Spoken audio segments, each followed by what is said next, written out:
치명적인 바이러스 매개체 야생 진드기는 천적도 없는 데다가 기후가 점차 따뜻하게 변하면서 개체수가 급증하고 있습니다. 네, 부쩍 따뜻해진 날씨에 나들이 계획하시는 분들 참 많으실 텐데요. 각별히 주의를 하셔야겠습니다. 자세한 내용 전문가와 함께 짚어보겠습니다. 국립환경과학원 환경보건연구과 정집설 박사 전화로 연결돼 있습니다. 안녕하십니까? 예, 안녕하십니까. 환경과학원의 정집설입니다. 네, 반갑습니다. 요즘 문제가 되고 있는 찐득이는 이 야생 찐득이 그 가운데서 작은 소 참 진드기라는 종이죠. 이 작은 소 참 진드기가 원래 우리나라에서 서식을 하는 진드기입니까? 이 작은 소참 진드기는 온대기후 지역에 분포를 하고 있습니다. 그래서 한국을 포함해서 일본, 중국, 하와이 등에 분포하고 있는 것으로 알려져 있습니다. 질병관리본부나 환경과학원의 자료에 따르면 이 진드기는 전국에 걸쳐 고르게 분포하고 있어서 각별한 주의가 필요합니다. 네. 일단 진드기가 눈에 보이긴 하지만 굉장히 작습니다. 손에 올려놓으면 콩알보다 훨씬 작죠. 깨 정도 크기가 될 것 같은데 작다고 무시해서는 안 될 것 같습니다. 일단 위험성이 크니까요. 연구가 충분히 돼 있어야 될 것 같은데 국내에서 이 진드기가 옮기는 질병들에 대한 연구 좀 진행되고 있습니까?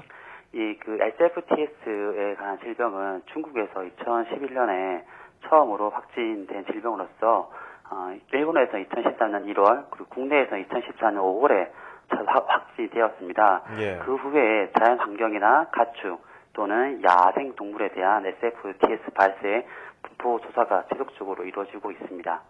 네, 그렇군요. 사실 이 야생 진드기에 물리면 초기 증상이 좀 감기나 식중독과 증상이 좀 비슷해서 처음에는 알아채기가 쉽지 않은데요. 어떤 증상이 나타났을 때 이 SFTS 바이러스 감염을 의심을 해봐야 될까요? 이 바이러스는 잠복기가 1, 2주로 야외 활동 후 바로 증상이 보이지는 않습니다. 그러나 일정 시간이 지난 후 특별한 이유가 없는데도 38도 이상의 고열이 나고 구토, 설사, 근육통 등의 증상을 보일 경우 한 번쯤 의심을 해보셔야 합니다. 또한 진드기에 물렸을 때 생기는 딱지 같은 가피가 생기는 거를 한번 확인할 필요가 있습니다. 네. 예, 일단은 물리지 않는 게 가장 좋을 것 같습니다. 근데 이 야외 활동을 하지 않을 수는 없지 않습니까? 게다가 농사일 하시는 분들은 더욱 그렇고요. 야생 진드기에 물리지 않으려면 뭘 좀 조심해야 될까요?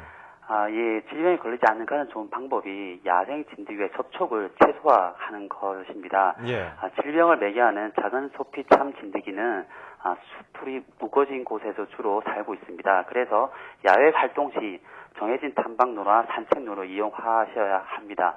또한 야외 활동 시 긴 소매 옷을 입으시고 그리고 바지 끝은 단단히 여미는 등 피부 노출을 최소화시키셔야 합니다. 또한 곤충 기피제 등을 몸에 뿌리시고 나가시는 것도 좋은 방법입니다. 그렇군요. 그런데 만약에 야외에서 옷이나 모자 등에 붙어서 들어온 야생 진드기가 집에서도 서식을 할 수가 있는 건가요? 작은 소피 참 진드기는 기본적으로 집에서 있는 집진드기와 다 다른 종류입니다.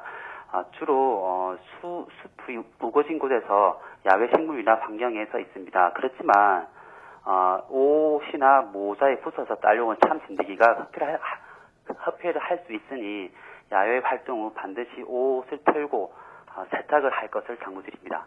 네. 예, 옷을 털고 세탁을 해야 어느 정도 옷에 딸려 들어오는 그 진드기를 막을 수 있는 것 같아요. 네. 자, 일단은 야생 진드기에 물려서 숨지는 경우도 발생하고 있습니다. 그래서 많은 분들이 불안해하실 텐데 치사율이 꽤 높습니다. 왜 그런 걸까요? 질병관리본부의 결과에 따르면 대부분의 사망자는 연령이 60세 이상이며 그리고 기저질환이나 만성질병 등에 의해서 면역력이 저하된 경우입니다. 그래서 건강한 사람의 경우에서는 크게 걱정을 안 하셔도 될 것 같습니다. 예. 네. 사실 아직 예방 백신이라든가 치료제가 개발되지 않은 상황인데요. 환자가 발생했을 경우에 현재 치료는 어떻게 진행이 되고 있습니까? 네, 방금 말씀하신 대로 현재 치료제나 백신은 개발되어 있지 않은 실정입니다. 그래서 각 증상에 따라서 증상을 완화시키는 내과적 치료를 시행하고 있는 것으로 알고 있습니다. 예. 일단은 방금 전에 이 박사님께서 말씀해주신 주의사항을 많이 꼼꼼하게 생각을 한 다음에 야외 활동을 하셔야 될 것 같아요. 자, 지금까지 국립환경과학원 환경보건연구과 정집설 박사였습니다. 오늘 고맙습니다. 네, 감사합니다. 네. 네, 요즘 날이 좋다 보니까 소풍하러 산으로 들로 많이 가시는데요. 동네 공원을 찾는 분들도 계시고요. 네, 맞습니다. 이 소풍하는 즐거운 분위기 속에서도 야생 진드기 잊으시면 안 되겠습니다. 돗자리를 좀 까는 거 꼭 기억을 하시고요. 옷도 이 외출해서 돌아왔을 때는 잘 털어주는 것 잊지 마셔야겠습니다.